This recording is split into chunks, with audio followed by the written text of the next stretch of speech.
Hey guys, what's up? Welcome to ETeeski Tutorials, and this is MORZ 4, the Making of Robot Zombies, episode number 4. So it's been a while since I've made an update, and a lot of progress has been made since the last update that I've made. Mostly I have been working on level design and just doing tweaks here and there and just figuring things out and making things work. But this episode I'm going to be talking mostly about level design. So, I already went over the level prototyping where I just experimented with different ideas to basically come up with the best system of creating a full-scale level that would work really well. And I decided on creating the whole level in a Wings in the program Wings 3D, so just a regular 3DS model, or a 3DS model that wasn't actually made in 3ds Max. It was actually made in Wings 3D, which is kind of weird.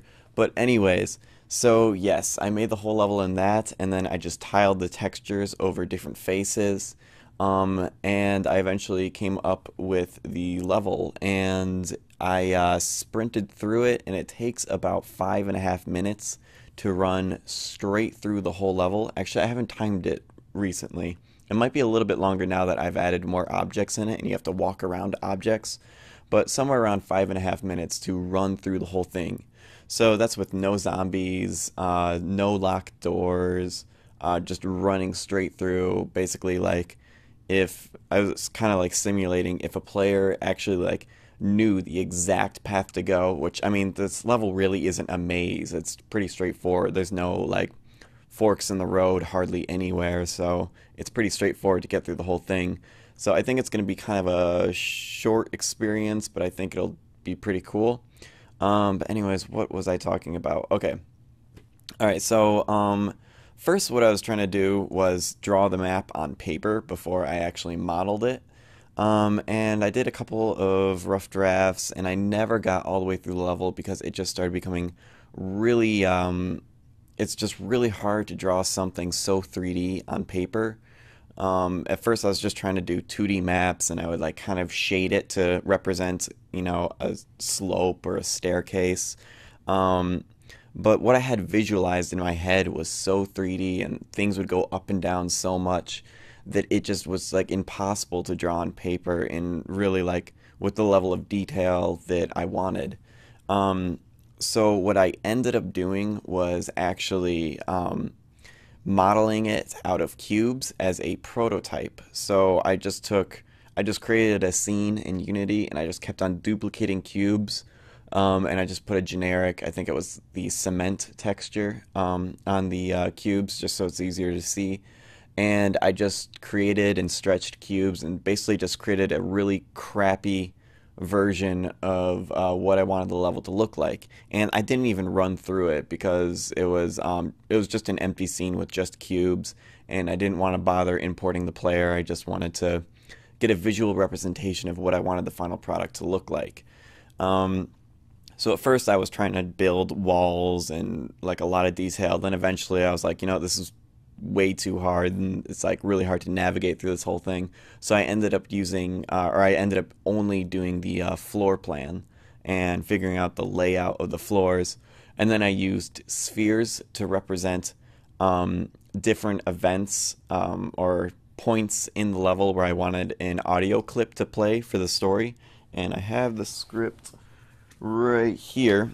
So this will be another episode. I'll actually talk about the script a little bit more, and I'll also do the voice acting and audio recording in another episode, and just bunch that all together. But anyways, I wrote the whole script, got it all typed up, and I figured out all of the different audio files that I'm going to need and at what point all of those audio files need to play. So I know where to put all of the triggers to trigger those audio files, and I had to build the level design around the events that I wanted to happen and the points in which I wanted there to be dialogue and audio playing.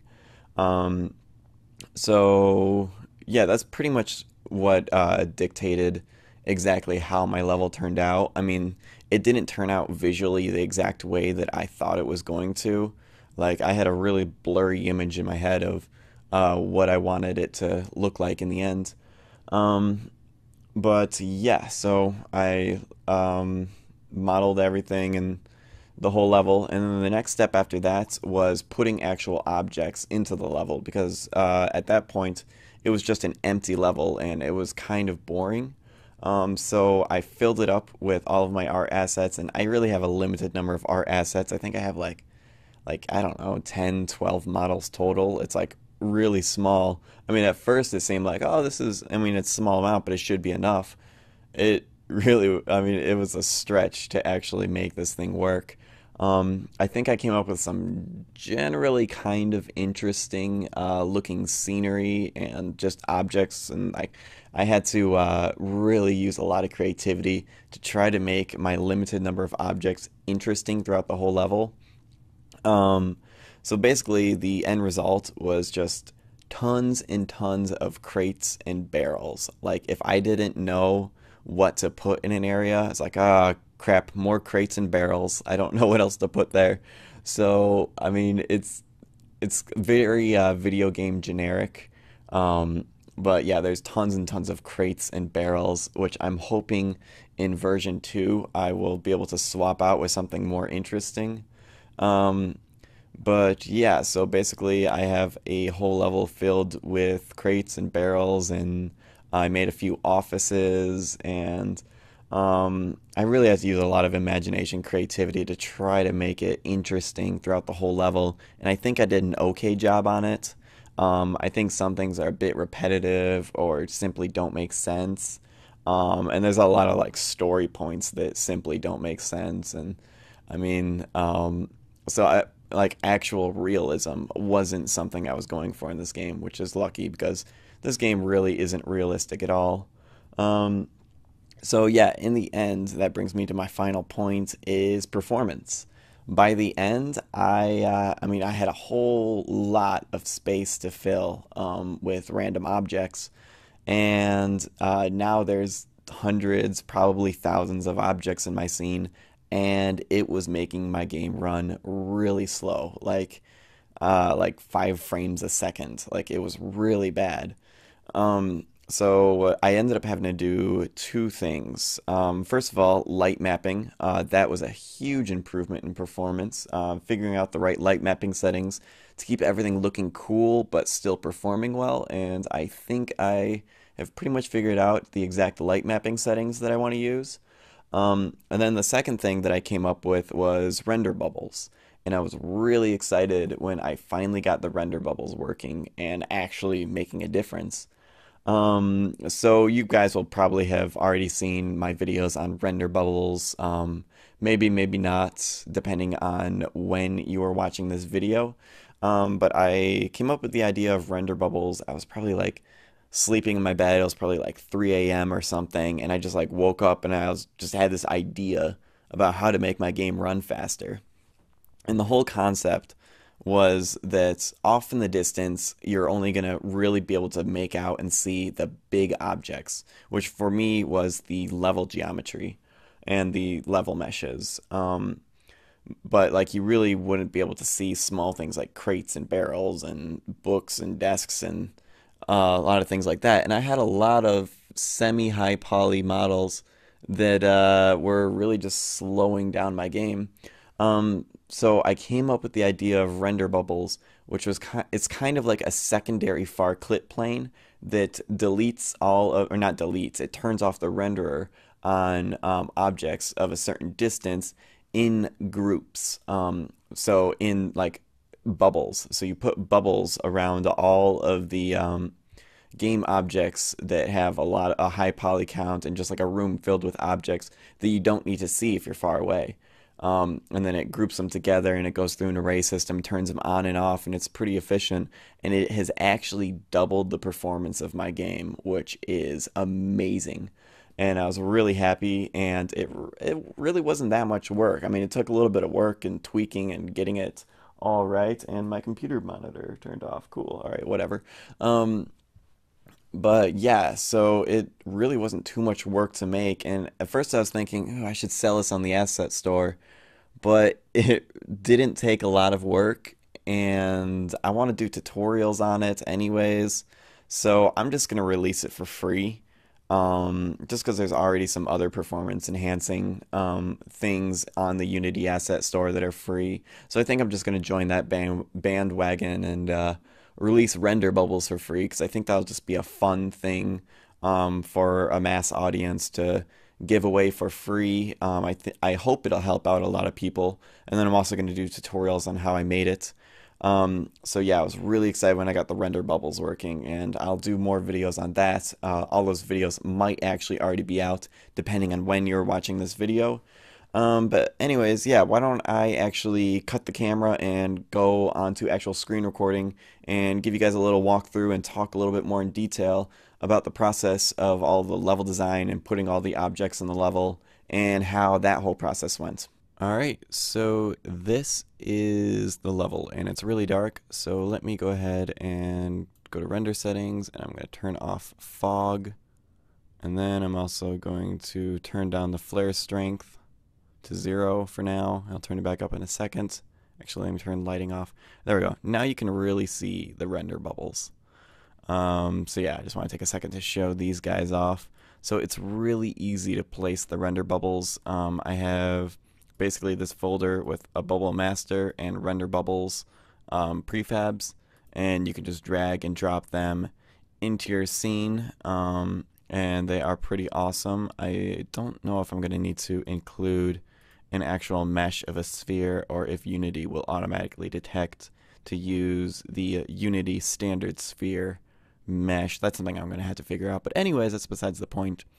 So yes, these are the render bubbles, and if you don't want to see them and you want to edit your level without them, you just do that, and they're out of the way, and you don't need to worry about them. So I really like that, and I think that turned out better than I thought it was going to, and it actually works to some degree depending on your level. It's not perfect, but at the same time, I'm going to be releasing it for free, and that totally beats the Unity's professional what's it called, occlusion calling, which I really wish I had, because that would be awesome. But at the same time, I don't have Unity Pro, and I wanted to make this whole project without spending any money. So yeah. So anyways, what else is there to say about the level? So this is where you start. Actually, I will show that off in a second when I just walk through the whole thing. Actually, you know, why don't I just do that? I'm just gonna do a walkthrough. Okay, it's taking a second to load because I have so many objects in the scene, which is a tad bit annoying, but I think it's going to. There it goes. Okay. And there it goes. And it's running at a decent frame rate. Hopefully it looks okay. So yes, this is where you start. This is going to be after the scene where you fly in and get to check out the whole facility, and then you land right here and get out of your ship. And just to make it look, this landing pad look more interesting, I have this optional area that you can go down and see down here, and I think I'm gonna hide like a gun or some extra ammo or something, just a little, just to reward the player for exploring. I'm gonna hide it right there. But yes, what else? One thing I want to show right off the bat is the light mapping. So I figured out something really cool, and it might be kind of hard to tell because the project settings aren't up all the way. I mean, the quality settings aren't up all the way. But you can see in the area where my flashlight is, there is bump mapping, and it's real time, and it's actually creating realistic bumps, whereas right next to the flashlight is just simply diffused and uses the light map. So I thought that was really cool, and that ended up making it so that I can show off all of my textures and photographs from the texture while still having good performance, which I was really happy about. So the light mapping, Unity Beast light mapping, it's really awesome. I really haven't explored it that much in the past, and it has been so useful for this project. So the only thing I didn't add into the scene yet are doors. There is supposed to be a door right here, but there isn't yet.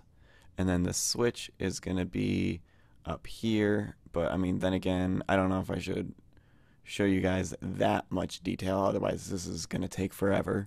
and you guys can go ahead and just play the game yourselves if you want to find out all this stuff. But I'm going to put a switch right here that's going to unlock this door. So I'm going to have a couple of spots where you just flip switches to open up doors, and I think that'll lengthen the level a little bit and make it feel a little bit more interactive. Another thing to make it feel interactive is I added physics to a bunch of objects. So crates, barrels, trash cans, and books, I think, are the objects with rigid bodies. So you can actually walk into them. And because I used a rigid body instead of a character controller for the first-person shooter, there was absolutely no coding involved at all, making it so that the player can actually push objects around. So that it just worked automatically. So that's one plus to using a rigid body as opposed to a character controller. What else is there to show off? The lens flares. Oh, that's right. I turned lens flare strength all the way down, which is fine. I'll show off the lens flares in a different video.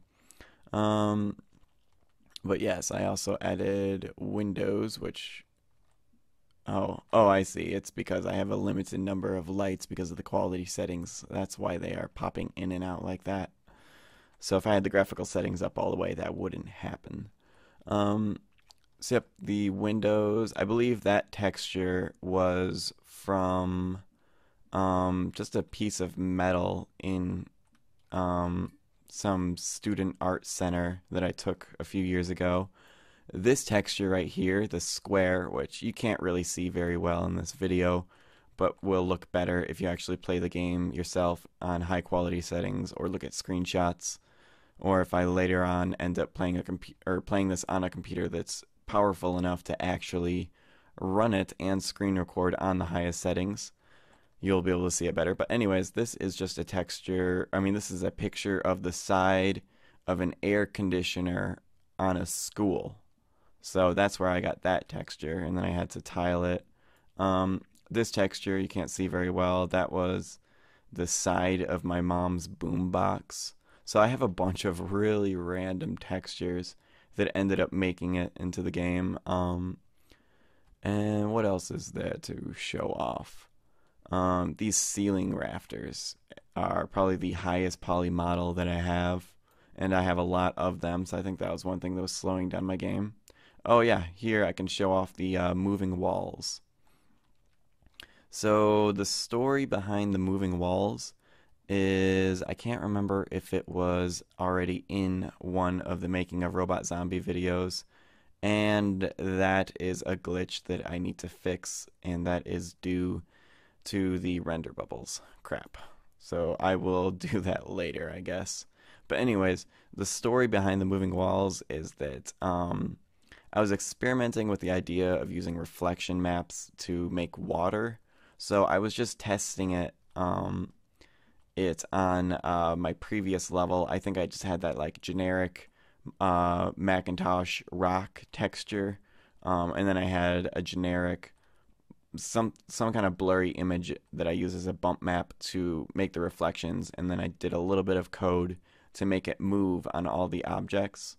And I got it working, and I was like, oh, that's kind of cool.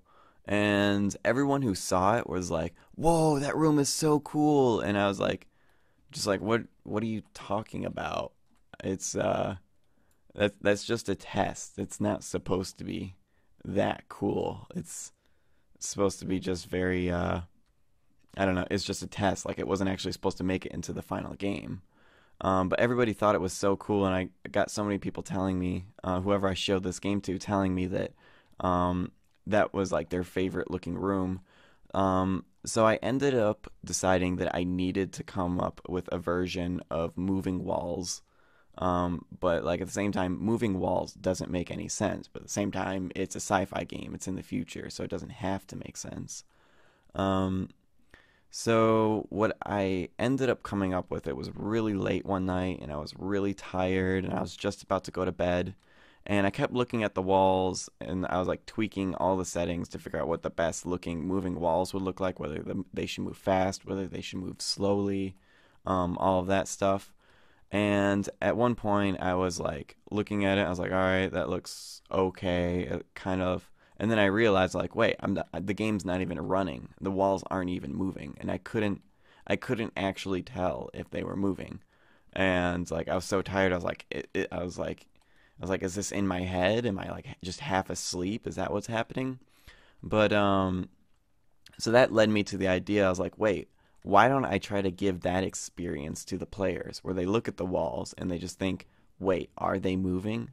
So that's why I chose to make them move slowly. I might tweak them and make them move even more slowly. Um, but I also made it so the reflections refract as much as I could get them to. And I disabled mip mapping so that it would be the same reflections in both low and high quality. So that ended up turning out pretty well. So when you walk around, the walls look pretty cool. But yeah, this scenery right here is or this room is supposed to be where you meet the first robot zombie and you fight him.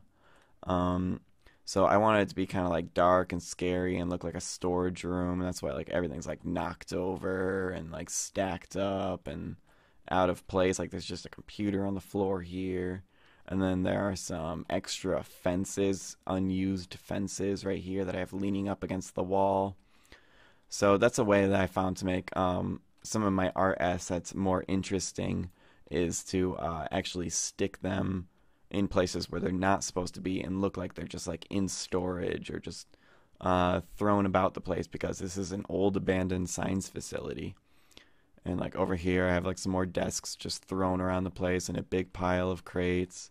Oh, these spotlights are simply just cubes, but I think they are pretty effective because really it's the light that comes off of them that looks really cool. And I'm not sure how it's going to look um, with these particular quality settings, but it looks really cool when you get on top of one of these spotlights. Yeah, you can see on my gun, it's like underlit.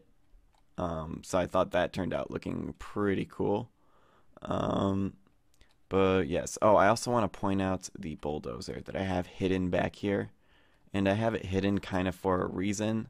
Mainly the reason is because it's probably one of my crappier models, and I'm not super happy with it. I just needed it for the final bulldozer scene when the robot zombie runs over the chip. Um, so I put the bulldozer in two spots. I put it right here, so it's kind of hidden. So if you're looking for it, you'll see like, oh, cool, that's a bulldozer. And then it's also over here somewhere. Let me see if I can actually get a view where you can see it. And the frame rate is starting to drop, and I can't see it from here. So I think I would have to backtrack. So actually, maybe I can get out of my own map. Oh, maybe not. No, no. Oh, okay, I just fell off the map. Way to go, ETeeski. Way to go. All right. Let's redo all that. And it's going to take forever because my computer takes a long time at loading. Come on. I know you're screen recording. There you go. You can do it. Come on, come on, come on. Also, let me point out these spotlights right here. I thought they ended up looking really cool, and they added sort of their own texture onto the sides of the buildings to make the buildings look just a bit more interesting. I might add more in the end. I'm not entirely sure. But yes, let's run to the spot where I was before. Oh, actually, no, let me point out the bulldozer.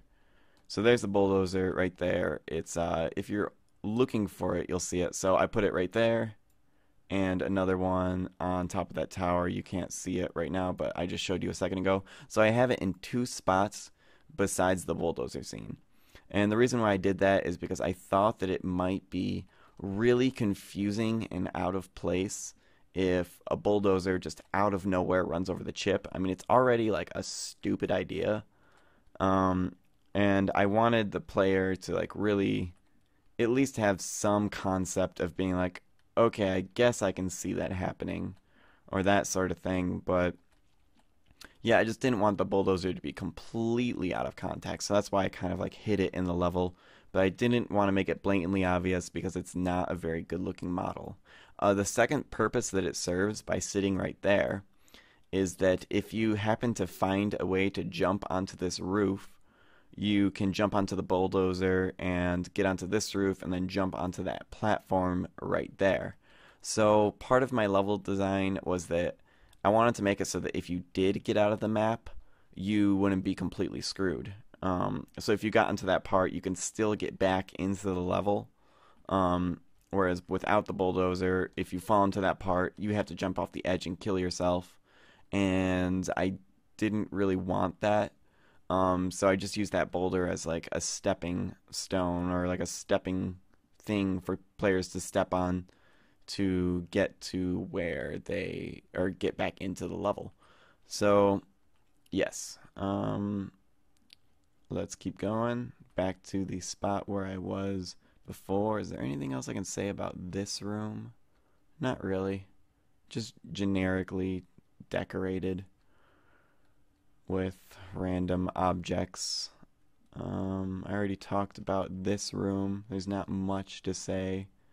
And then there's the big spiraling staircase, which I probably need to do some adjustments on because it's a bit clunky, but at least it's usable. Also these windows. This was a model that I thought that I was going to use, but I never ended up using. So I just have those kind of scattered randomly around the level, just to make it a bit more interesting. So that's a model I thought I was going to use, and then I thought I wasn't going to use, and then I ended up using. So yeah. Anyways, that was the parkour part. So that was an idea I came up with in the script. The Twitch just shouting parkour. So that's how I designed this part, where you have to walk along this roof and then jump onto this roof and then jump down into this hole. And I really like this room.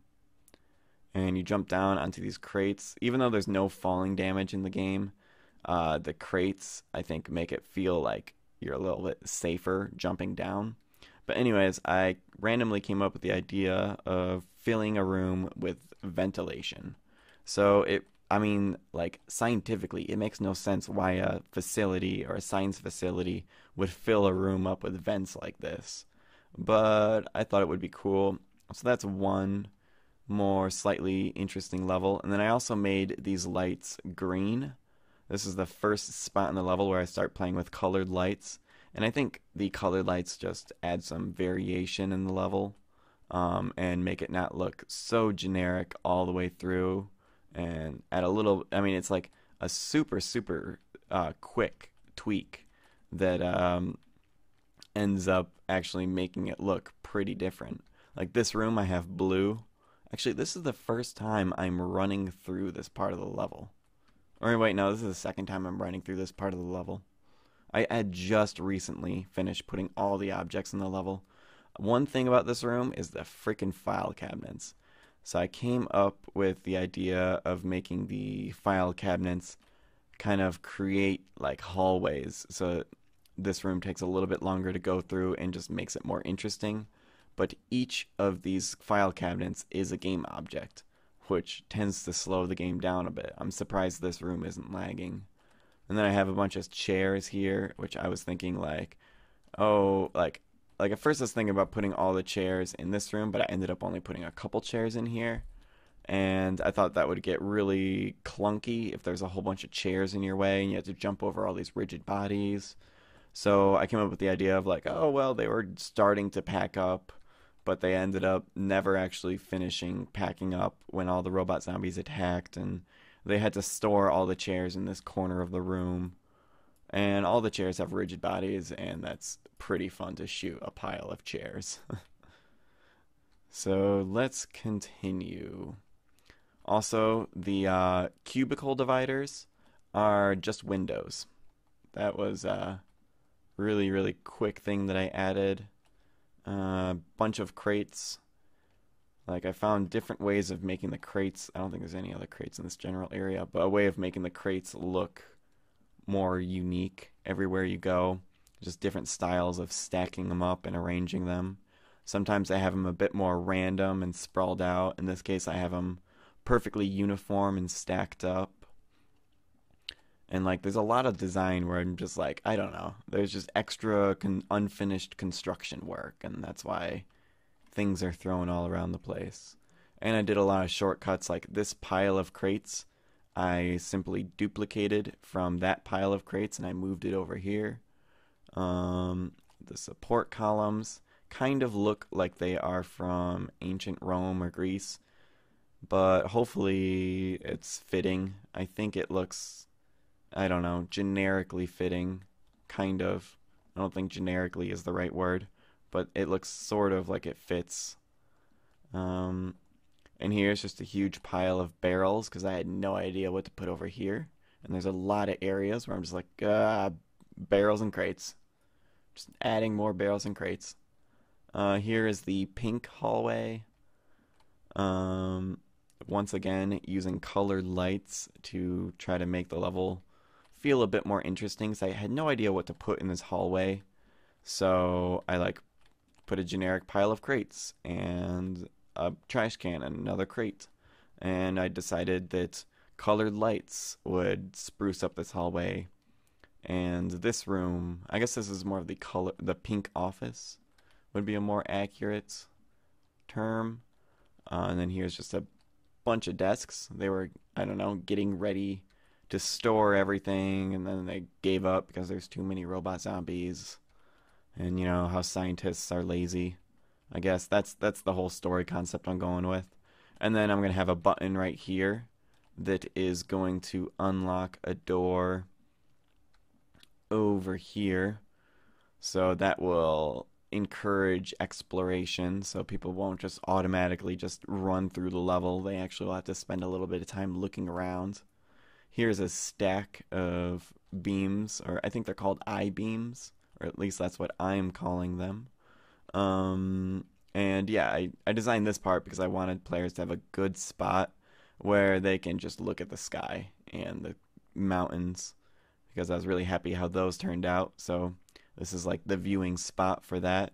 Actually, I think up there you might have an even better view. I'm not really sure. But yep, stacking them like this, like Lincoln log style, is just another example of trying to make things a bit more unique. Oh, I didn't know I could actually fit under there. I should have a hidden item in there, actually. Cool. Okay, I will try to remember to do that. Put a hidden item. No, it'd be even better. I could walk in here, and then you have to jump up and grab a hidden item. I don't know. I'll put some ammo in there or something. I don't know. I still have to do a whole bunch of gameplay testing. I haven't even put zombies in here yet. And then this office right here, well, this generic office, I just wanted to make look like a generic functional office with a bunch of file cabinets and stuff.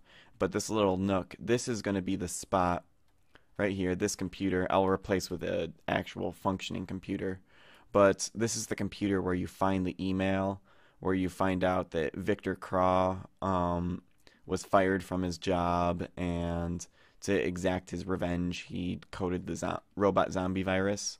Or really, it's the robot virus that made all the robots turn around and kill all the scientists and office workers and whatever. So that this computer will actually do two things. It will unlock the door to the next room. It will trigger an audio file so that Twitch and Kane start talking about that email and the origin of the robot zombies. But I wanted to make sure the door was locked so that you had to press E on that computer.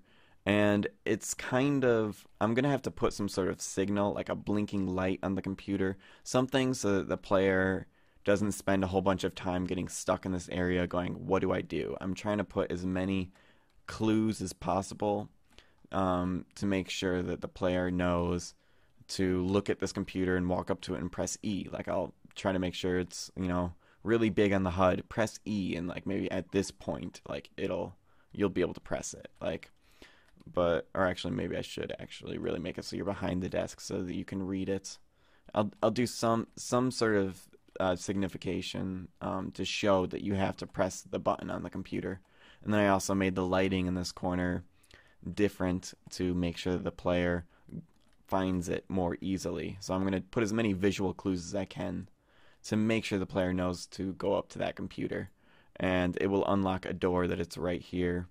So you will have to make sure you read that email, or at least trigger the audio file where they start talking about the email. And I mean, chances are, like, unless you're playing the game in high quality, you probably won't be able to read the email. And I need to fix that because those are floating off the ground. So that's one thing I need to fix. And good thing is there's no falling damage. Well, I guess the only falling damage would be falling off the edge, because you could easily fall off at this part. And you climb all the way up. And I wanted this building to look important, so I put a bunch of lights on it. I made it the highest point in the game. So I wanted players to look at it and know that something was going to happen there. So yes, why don't we go inside? So this is the spot. I'm thinking like right here there will be 3 buttons. Or the 3 buttons, where 2 of them will fill the room with toxic gas, and 1 of them will unlock the door to the next room, or, I mean, the door is going to be right here. And yes, and these 4 rooms are where the zombies are going to spawn, so yep, it's solid, so you can't walk through it, but the zombies will be able to walk through it, and, maybe later on I'll try to come up with something more elaborate, but I'm really trying to push this game to, I'm trying to finish it as fast as I can. And then I will spend time doing little details like that, trying to make the spawn points of the robots more believable. And then I filled it with vents because I thought it would make it more believable, the whole pumping toxic gas into the room. And then up here, I'll probably put health and extra ammo up here.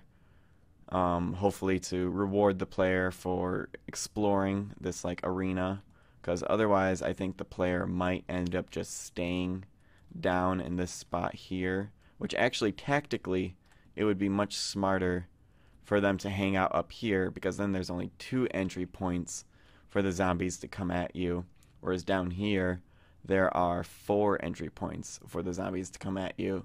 So hopefully I can make the gameplay pretty interesting. Surviving these waves of zombies, as Twitch does technical support for an old lady. Let's see, what else do we have to show over here? These fences right here are pretty interesting because I didn't really know exactly, because I had this gap and I didn't want the player to be able to fall off the edge. And I kind of designed it with this idea in mind. But what I did was I put the fence inside of an empty game object, and then I rotated the, I adjusted the local rotation of the fence, and then I adjusted the scale of the empty parent game object, and then it squished the fence on an angle like that. So I had to do a bunch of tweaking and messing with it until I got it looking the way I wanted to, and then I just duplicated it, and now I have a skewed fence that stops the player from falling off the edge of the map. And then this room is pretty much just a generic hallway with a bunch of columns. Architecturally, there's really no reason why you need to have so many columns, because there is nothing above this room. But whatever, hopefully it just adds some variety and stuff for the player to look at. And I'm going to have to put some zombies in this room because it's a really long hallway and it's pretty boring. Alright, and then this scene is the Bulldozer Scene. So this like ramp, I'm going to create some code so the player can walk slowly, or can only walk slowly.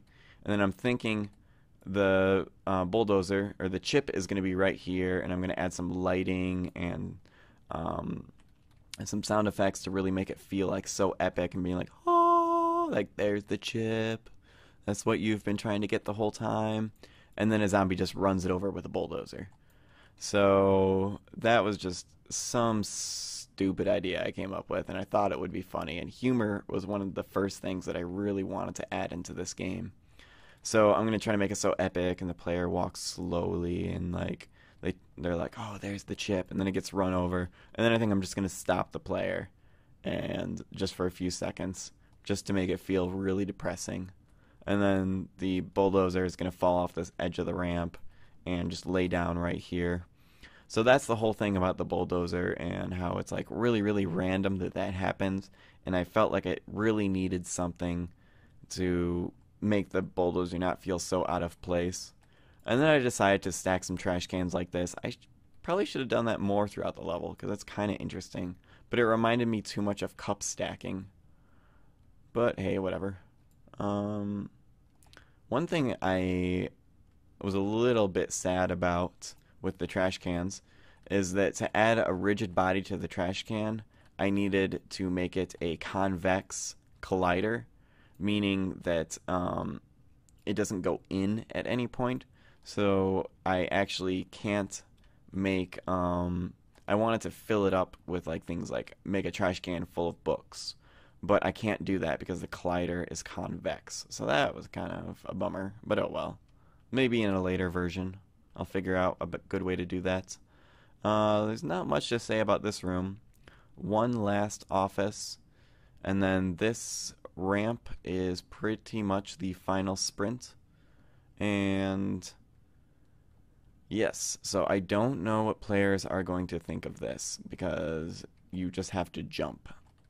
But I guess if you look over the edge, you see that it's not that high, and you just jump. And you don't have to take this exact path. You could parkour and jump down here.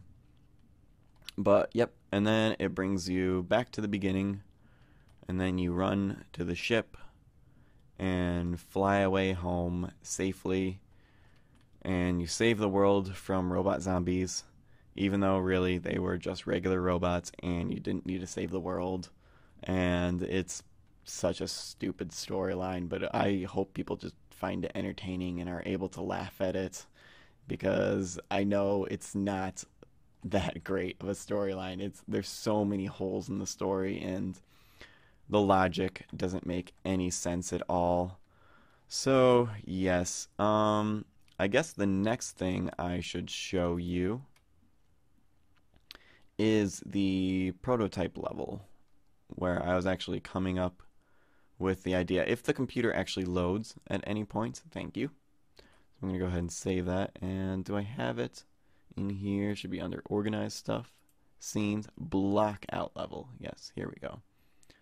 Okay, so let's double click on something. Alright, here we go. I haven't looked at this in a long time. Wow, this is interesting. So this is where you start, and as you can see around this area, I actually did make the roofs, and actually did try to go along with how I actually wanted to make the walls and ceilings. But after a certain point, I think it was, yep, up here is where I blatantly gave up, and I'm like, no more. I'm just going to make the floor plan and just improv it from there. But yeah, as you can see, it's actually pretty similar to how the final thing really turned out. And I don't know if there's really much else to say. I mean, obviously there's a bunch of things that I did change once I got the whole level together. Like here's that one office. That wall was changed. Here's where you meet the first robot zombie.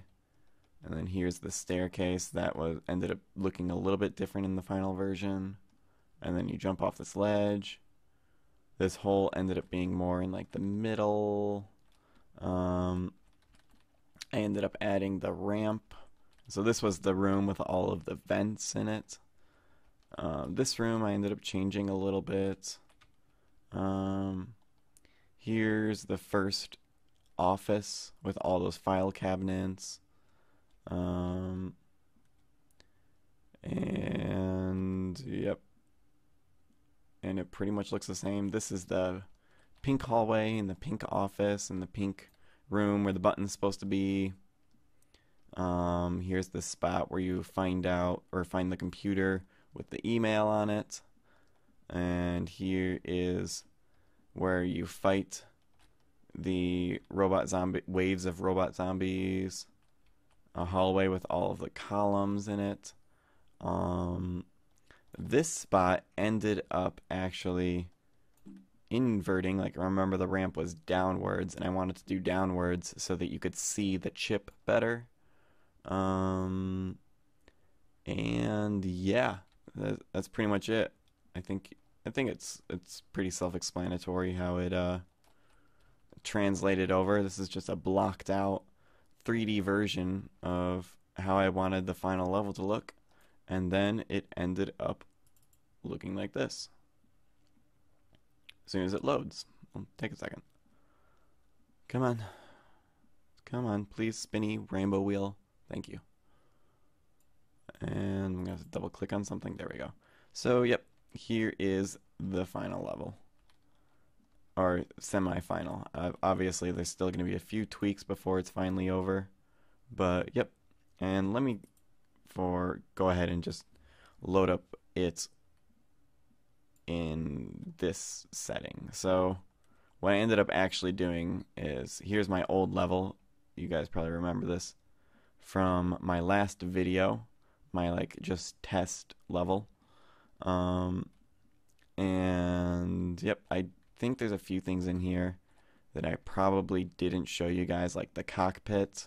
I can't remember if I showed you that in the video. The bulldozer, I didn't show you. I can't remember if I had the arms. Actually, the arms aren't even in here. But anyways, I have first-person shooter arms, which you can see in the final game. But yep, and then I just brought it over here. And the first thing I did was I did all the fences just to make sure the player couldn't go anywhere where I didn't want them to. Which, I mean, if the player does go where I don't want them to, I think that'll still be cool, because as a gamer, I love getting out of the map. It's like just doing that in Halo. Like Halo 1 and Halo 2, that was the most fun thing to do in that game, and I loved it. So I don't want to completely fight the player from doing that, but I do want to add some general guidelines to keep the player going where they're supposed to go. So yep, that's what the fences were for, and then I added the like street lamp looking lights, and I think those are the only game objects in here right now. And all that stuff over there is my old level. Let me zoom in on it a little bit more. I think I remember showing you guys this whole thing, and then this whole thing. Yeah, that was from my last video. And let me zoom in. No, let me try to click on something smaller. There we go. And now we're back in the level. So, yep, I think you can pretty much see the evolution of how everything worked.